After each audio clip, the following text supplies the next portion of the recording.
కారణం జరిగింది. కన్న కూతురునే చిత్రహింసలు పెట్టింది ఓ తల్లి.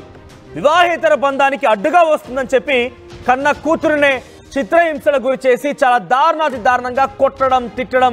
ఎంత దారుణం అంటే ఏకంగా ప్రాణాలు కూడా తీయబోయింది ఆ తల్లి.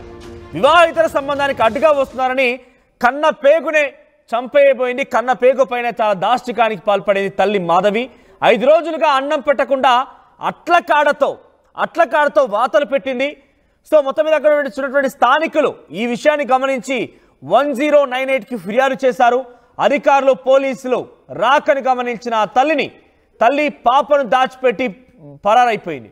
తల్లి మాధవి, ఆమెకు సహకరించినటువంటి శివపార్వతిని అరెస్ట్ చేశారు పోలీసులు.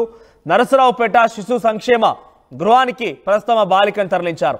5 ఏళ్ల చిన్నారని అక్రమ సంబంధానికి అడ్డుగా వస్తుందని చెప్పి కూడా కన్న పేగను చూడకుండా 5 రోజులుగా తిండి పెట్టకుండా, ఆ పాపకి ఎటువంటి ఆహారం లేకుండా అట్లకాడని వేడి చేసి చెంపలకు వాతలు పెట్టి, ఒకసారి మీకు ఆ దృశ్యాలు చూడండి. ఇక్కడ మీకు కనబడుతోంది. మొదటి బాక్స్లో మీరు ఒకసారి పీసీఆర్ పాజ్ చేయండి. సో మొదటి బాక్స్లో మీకు కనబడుతోంది. చెంపకి అట్లకాడతో వాతలు పెడితే చర్మం ఊడిపోయి బయటకు వచ్చింది. అంతా ఎర్రగా అయిపోయింది, చర్మం అంతా ఊడి బయటకు వచ్చేసింది. మీరు చూడండి చెంపలకు, ఇక్కడ చూడండి ఒకసారి, చెంపలకు వాతలు పెట్టింది. చెంపలకు వాతలు పెట్టేసి అట్లకాడతో చాలా దారుణానికి, దాష్టికానికి పాల్పడింది ఆ తల్లి.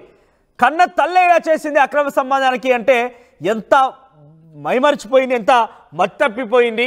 ఆ అక్రమ సంబంధానికి, ఆ మోజులో, ఆ మాయలో పడిపోయి ఏకంగా కూతురునే చిదిమేయబోయింది ఆ తల్లి.